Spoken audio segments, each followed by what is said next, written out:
अम्मी मुझे छोड़ के मत जाना। यह शब्द जैसे ही छोटे अयान के होंठों से निकले, शबनम बीबी का दिल अंदर से चाक हो गया। लेकिन इस बार जाने वाली अम्मी नहीं थी, जाने वाला उसका बेटा था। शहर के किनारे एक पुराना सा घर था जिसकी दीवारों से चूना झड़ चुका था। उस घर में रहती थी शबनम बीबी और उसका इकलौता बेटा अयान। शबनम बीबी ने अपनी पूरी जिंदगी अयान के नाम कर दी थी। उसके शौहर की मौत तब हो गई थी जब अयान सिर्फ 5 साल का था। उस दिन के बाद शबनम ने अपने आंसू छुपा लिए और अपने बेटे के लिए जीना शुरू कर दिया। वो लोगों के घरों में काम करती, कपड़े धोती, बर्तन साफ करती और रात को थक कर गिर जाती। मगर जब अयान उसके पास आता और कहता, अम्मी आज स्कूल में मैंने पहला नंबर लिया, तो उसकी सारी थकान हवा हो जाती। वक्त गुजरता गया, अयान बड़ा होता गया और शबनम बूढ़ी। अयान ने कॉलेज में दाखिला लिया। वो होशियार था, समझदार था और अपनी मां से बहुत मोहब्बत करता था, या कम से कम पहले करता था। कॉलेज में उसकी मुलाकात एक लड़की से हुई, हिना। हिना खूबसूरत थी मगर उसके अंदर घमंड था। उसे अमीरी पसंद थी, स्टेटस पसंद था और सबसे ज्यादा अपनी शर्तों पर जीना। अयान उस पर दिल हार बैठा। शुरुआत में सब ठीक था, लेकिन धीरे धीरे हिना ने अयान की जिंदगी बदलनी शुरू कर दी। तुम अभी भी अपनी उस पुरानी सोच वाली मां के साथ रहते हो? तुम्हारा कोई स्टैंडर्ड है भी या नहीं? मैं उस घर में कदम नहीं रखूंगी जहां वो बूढ़ी औरत हो। ये जुमले अयान के दिल में जहर बनकर उतरते गए। पहले अयान ने इन बातों को नजरअंदाज किया, लेकिन प्यार जब अंधा हो जाता है तो इंसान को अपनी असलियत भी नजर नहीं आती। एक दिन अयान घर आया, मगर इस बार उसके चेहरे पर वो नरमी नहीं थी। शबनम बीबी ने उसे देखा और मुस्कुराई। आ गया मेरा बेटा, आज तेरे पसंद के कढ़ी चावल बनाए हैं। अयान चुप रहा। उसने खाना भी नहीं खाया, बस एक कोने में जाकर बैठ गया। क्या हुआ बेटा? शबनम ने उसके पास बैठते हुए पूछा। अयान ने गहरी सांस ली। अम्मी, मैं शादी करना चाहता हूं। शबनम के चेहरे पर खुशी आ गई। अरे वाह, किससे बेटा? अल्लाह तुझे खुश रखे। अयान ने नजरें झुका ली। हिना से। तो फिर देर किस बात की? ले आ उसे घर, शबनम ने मासूमियत से कहा। अयान की आंखों में एक अजीब सी झलक आई। वो इस घर में नहीं आएगी। शबनम के हाथ रुक गए। क्यों? क्योंकि उसे आप पसंद नहीं। यह सुनते ही शबनम का दिल जैसे धड़कना भूल गया। कुछ देर तक घर में खामोशी छाई रही। फिर शबनम ने खुद को संभाला और मुस्कुराने की कोशिश की। कोई बात नहीं बेटा, मैं समझा दूंगी उसे। मैं तो तेरी खुशी चाहती हूं। नहीं अम्मी। इस बार अयान की आवाज तेज थी। वो साफ कह चुकी है, या तो मैं या आप। ये अल्फाज जैसे किसी ने शबनम के दिल में खंजर घोंप दिया हो। तो तू क्या चाहता है बेटा? उन्होंने कांपती आवाज में पूछा। अयान खामोश हो गया। उसकी खामोशी ही जवाब थी। शबनम की आंखों में आंसू आ गए। ठीक है, अगर तेरी खुशी इसमें है तो मैं चली जाऊंगी। कहां जाओगी? अयान ने बिना एहसास के पूछा। शबनम हल्का सा मुस्कुराई। जहां भी अल्लाह ले जाए। मां का घर तो वैसे भी औलाद का दिल होता है, जब वो खाली हो जाए तो घर भी घर नहीं रहता। अयान ने कुछ नहीं कहा। वो उठकर अपने कमरे में चला गया।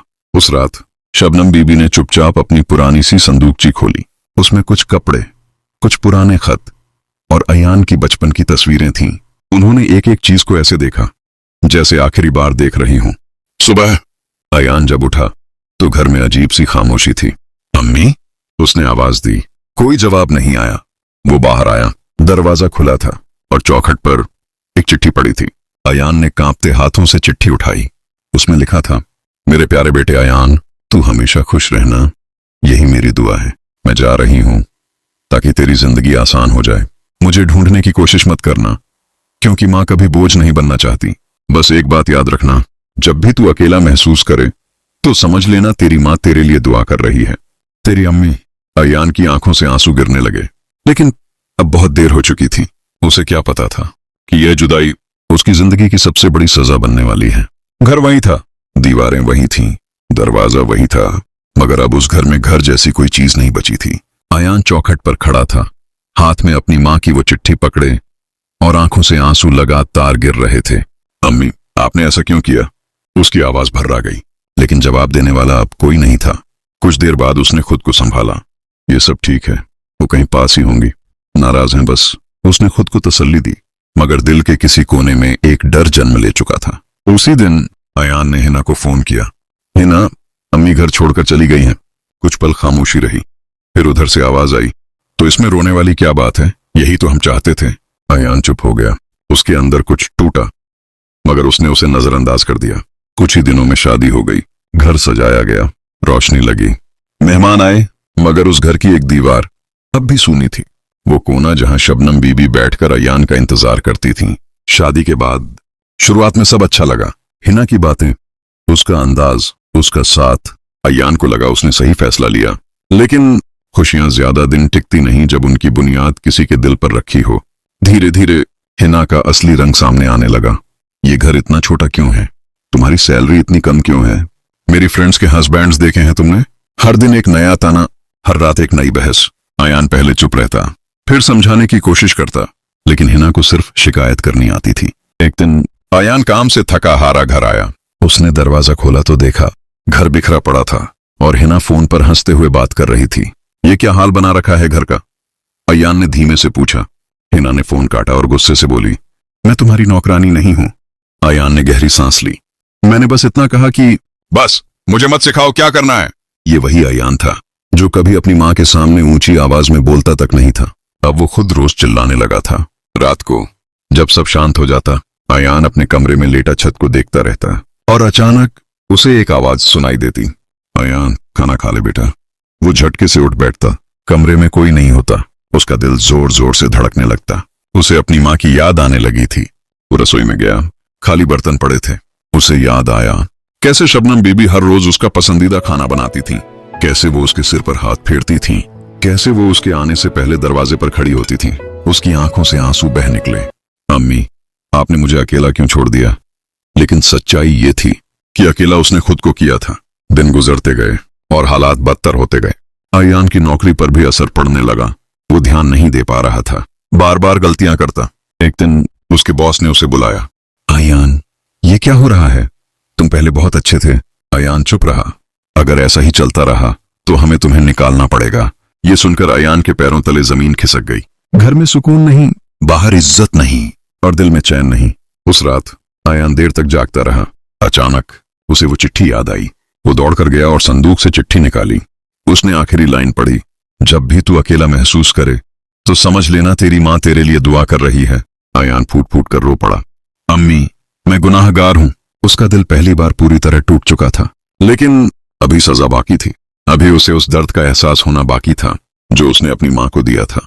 और बहुत जल्द किस्मत उसे उसी मोड़ पर ले जाने वाली थी जहां से वापसी आसान नहीं होती।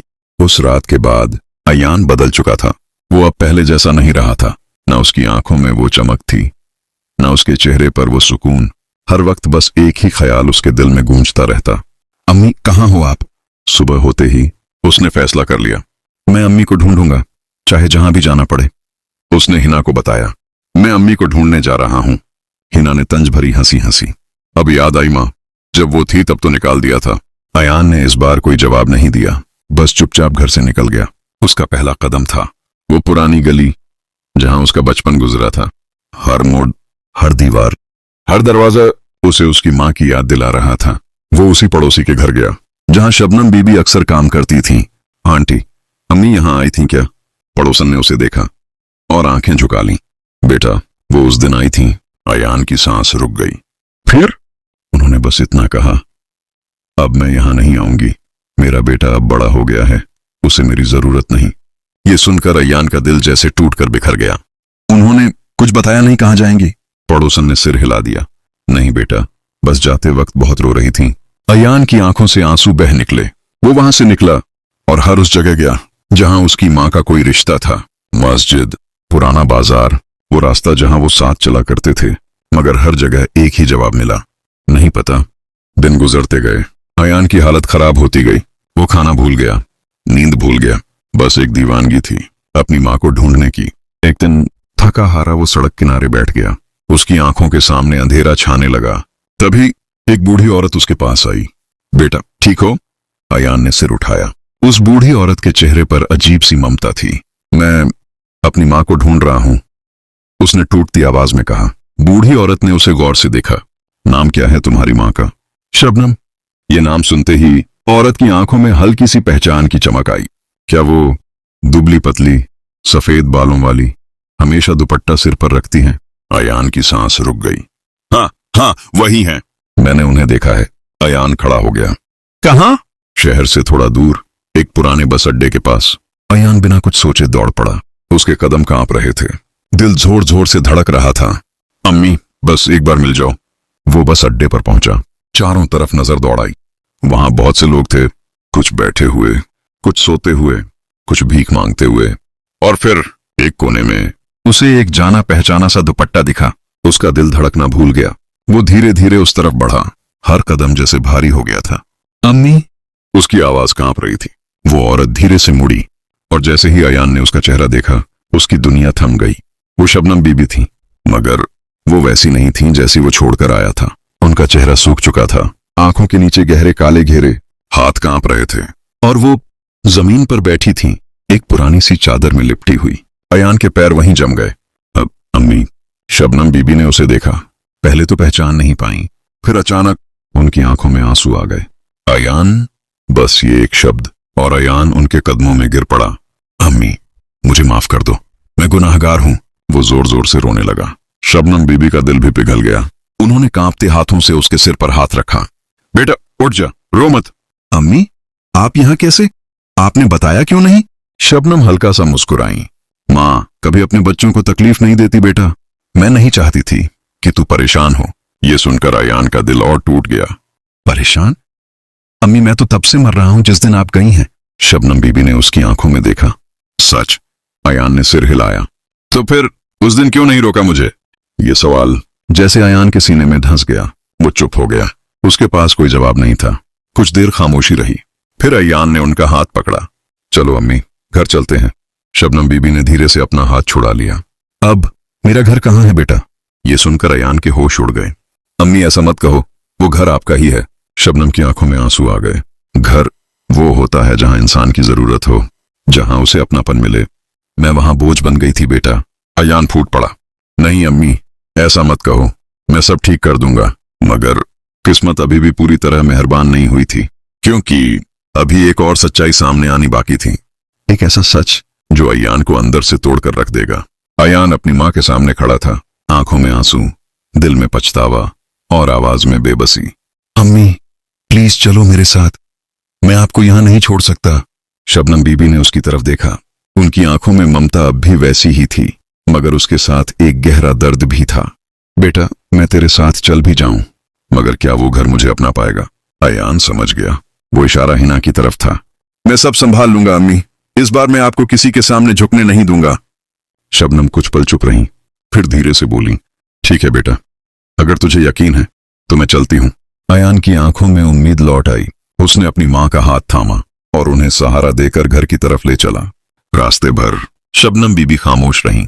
वो हर गुजरते मोड़ को ऐसे देख रही थी जैसे कोई अपनी पुरानी दुनिया में लौट रहा हो, मगर डर के साथ। घर का दरवाजा सामने था।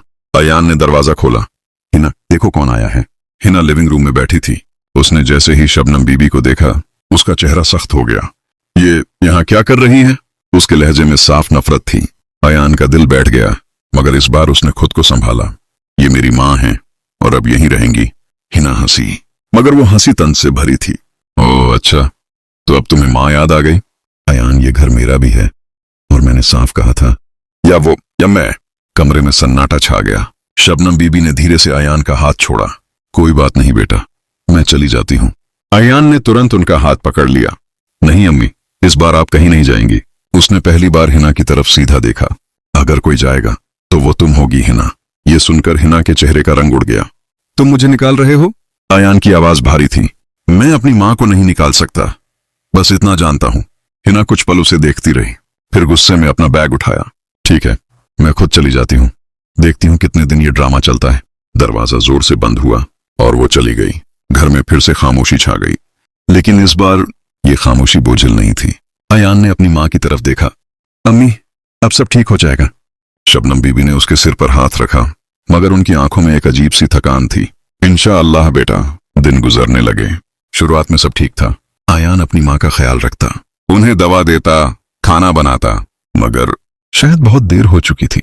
उनके जिस्म ने अब जवाब देना शुरू कर दिया था। एक रात शबनम बीबी को तेज बुखार हो गया। अयान घबरा गया। अम्मी, ये क्या हो गया आपको? वो उन्हें अस्पताल ले गया। डॉक्टर ने चेकअप किया और फिर बाहर आकर बोला, आप बहुत देर से लाए हैं इन्हें। अयान का दिल बैठ गया। मतलब? डॉक्टर ने गहरी सांस ली। इनकी हालत काफी खराब है। इन्हें काफी समय से ठीक से खाना नहीं मिला और शायद ये बहुत ज्यादा तकलीफ में रहीं। ये सुनकर अयान के पैरों तले जमीन खिसक गई। नहीं, ये नहीं हो सकता, डॉक्टर ने धीमे से कहा। हम कोशिश कर रहे हैं, लेकिन आप दुआ करें। अयान दीवार से लगकर बैठ गया। उसकी आंखों के सामने वो सारे लम्हे घूमने लगे, जब उसकी माँ भूखी सो जाती थी, जब वो उसके लिए मेहनत करती थी, जब उसने उन्हें घर से निकाला। या अल्लाह, मुझे माफ कर दे। उसकी रूह कांप रही थी। कुछ देर बाद नर्स बाहर आई। आप अंदर जा सकते हैं। अयान भागता हुआ अंदर गया। शबनम बीबी बिस्तर पर लेटी थी, कमजोर, बेबस, मगर चेहरे पर सुकून था। अम्मी, उन्होंने धीरे से आंखें खोली। अयान, आ गया तू? उनकी आवाज बहुत धीमी थी। अयान उनके पास बैठ गया, उनका हाथ अपने हाथों में ले लिया। अम्मी, आप ठीक हो जाएंगी, मैं आपको कहीं नहीं जाने दूंगा। शबनम हल्का सा मुस्कुराई। बेटा, हर किसी को जाना होता है, बस फर्क इतना होता है, कोई खुश होकर जाता है, कोई दर्द लेकर। अयान फूट पड़ा। अम्मी, ऐसा मत कहो, मैं मर जाऊंगा। शबनम ने उसके आंसू पोंछे। नहीं बेटा, तू जिएगा और अच्छा इंसान बनेगा। कुछ पल खामोशी रही, फिर उन्होंने धीरे से कहा, मुझे एक बात का वादा कर। क्या अम्मी? कभी किसी का दिल मत दुखाना, और अगर कभी तेरे बच्चे हों तो उन्हें वो दर्द मत देना जो तूने मुझे दिया। अयान ने सिर हिलाया। वादा करता हूं अम्मी। शबनम बीबी की आंखों से एक आंसू निकला और उनके होंठों पर एक हल्की सी मुस्कान आ गई। मेरा बेटा अब अच्छा हो गया है। अचानक उनका हाथ ढीला पड़ गया। अम्मी? कोई जवाब नहीं आया। अम्मी? मशीन की आवाज सीधी लाइन में बदल गई। अयान की दुनिया खत्म हो चुकी थी। जिस मां को वो वापस लाया था, उसे वो दोबारा खो चुका था। इस बार हमेशा के लिए। अस्पताल के उस कमरे में, जहां कुछ देर पहले एक मां की सांसें चल रही थीं, अब सिर्फ सन्नाटा था। अयान अपनी मां के बेजान हाथों को पकड़े बैठा था। अम्मी, उठ जाओ ना। उसकी आवाज टूट रही थी, मगर अब कोई जवाब आने वाला नहीं था। वो बार बार उनके चेहरे को देखता, जैसे अभी वो आंखें खोल देंगी और कहेंगी, अयान बेटा, रो मत। लेकिन अब वो आवाज हमेशा के लिए खामोश हो चुकी थी। उस दिन अयान ने अपनी मां को खुद अपने हाथों से दफनाया। मिट्टी की हर मुट्ठी उसके दिल पर गिर रही थी। अम्मी, मुझे माफ कर दो। वो कब्र से लिपट कर रोता रहा, जब तक उसकी आवाज बैठ नहीं गई। लोग आते रहे, तसल्ली देते रहे और चले गए, मगर अयान वहीं बैठा रहा। सूरज ढल गया, रात हो गई, मगर वो नहीं उठा। कब्र के पास बैठा वो अपने गुनाहों का हिसाब करता रहा। अगर मैंने उस दिन आपको नहीं निकाला होता, अगर मैंने आपकी बात सुन ली होती, अगर मैं थोड़ा सा भी अच्छा बेटा होता। हर अगर उसके दिल को और चीर रहा था। अब उसके पास कुछ नहीं बचा था, न मां, न सुकून, न वो घर की गर्माहट, बस एक खालीपन जो हर पल उसे खाता जा रहा था। दिन गुजरने लगे। अयान का घर अब पहले से भी ज्यादा सूना हो गया था। रसोई में अब कोई खुशबू नहीं आती थी, दरवाजे पर अब कोई इंतजार नहीं करता था, और रात को उसे नींद नहीं आती थी। वो हर रात उठकर अपनी मां की पुरानी चप्पलें देखता, उनका दुपट्टा उठाता और सीने से लगाकर रो पड़ता। एक दिन वो अपने कमरे में बैठा था, तभी उसकी नजर उस संदूक पर पड़ी जो शबनम बीबी हमेशा संभाल कर रखती थी। उसने धीरे से उसे खोला। अंदर कुछ पुराने कपड़े, कुछ तस्वीरें और एक छोटी सी डायरी थी। अयान ने डायरी उठाई। उसके हाथ कांप रहे थे। उसने पहला पन्ना खोला। उसमें लिखा था, आज अयान ने पहली बार अम्मी कहा, मेरी दुनिया पूरी हो गई। अयान की आंखों से आंसू गिरने लगे। उसने दूसरा पन्ना पलटा। आज अयान स्कूल में गिर गया था, उसे चोट लगी, मैं सारी रात सो नहीं पाई। तीसरा पन्ना, आज घर में सिर्फ एक रोटी थी, मैंने अयान को खिला दी, वो मुस्कुरा रहा था, मुझे भूख नहीं लगी। हर पन्ना एक कहानी थी, ममता की, कुर्बानी की, बेपनाह मोहब्बत की। फिर एक आखिरी पन्ना आया। उसमें लिखा था, आज अयान ने कहा कि मैं उसके रास्ते की रुकावट हूं। शायद मैंने उसे सही तरह से नहीं पाला, लेकिन फिर भी मैं उसके लिए दुआ करूंगी, क्योंकि मां सिर्फ मोहब्बत करती है। ये पढ़कर अयान जोर से रो पड़ा। नहीं अम्मी, गलती आपकी नहीं थी, मैं ही बुरा था। उसने डायरी सीने से लगा ली। उस रात वो फिर कब्रिस्तान गया, अपनी मां की कब्र के पास बैठा। अम्मी, देखो मैं बदल गया हूं, अब मैं किसी का दिल नहीं दुखाऊंगा, मैं आपकी हर बात मानूंगा, बस एक बार वापस आ जाओ। मगर कब्र से कभी कोई वापस नहीं आता। हवा चली और मिट्टी की हल्की सी खुशबू आई, जैसे कोई कह रहा हो, अब समझ आया ना बेटा। अयान ने सिर झुका लिया। उसकी सजा अब शुरू हुई थी। हर दिन, हर पल उसे अपनी गलती का एहसास होता, और यही एहसास उसकी सबसे बड़ी सजा था। लेकिन कहानी अभी खत्म नहीं हुई थी, क्योंकि अब अयान की जिंदगी में एक ऐसा मोड़ आने वाला था जो उसे पूरी तरह बदल देगा। कब्रिस्तान की खामोशी आज पहले जैसी नहीं थी। आज वो अयान के अंदर की खामोशी बन चुकी थी। वो अपनी माँ की कब्र के पास बैठा था, हर रोज की तरह, मगर आज उसके चेहरे पर एक अलग ही सुकून था। थक चुका था वो, अंदर से टूट चुका था, मगर अब उसके दिल में एक चीज बाकी थी। तौबा, अम्मी, उसने धीरे से कहा। मैं समझ गया। आप क्यों रोती थीं? आप क्यों खामोश रहती थीं? आपने मुझे खोकर भी बद्दुआ नहीं दी। उसकी आंखों से आंसू गिर रहे थे। अगर बद्दुआ देती ना अम्मी, तो शायद मैं आज भी इंसान नहीं बन पाता। हवा हल्की सी चली, जैसे किसी ने उसके सिर पर हाथ रखा हो। अयान ने आसमान की तरफ देखा। अल्लाह, मुझे माफ कर दे। मैंने अपनी माँ को बहुत तकलीफ दी। अब मैं किसी और की माँ का दिल नहीं दुखाऊंगा।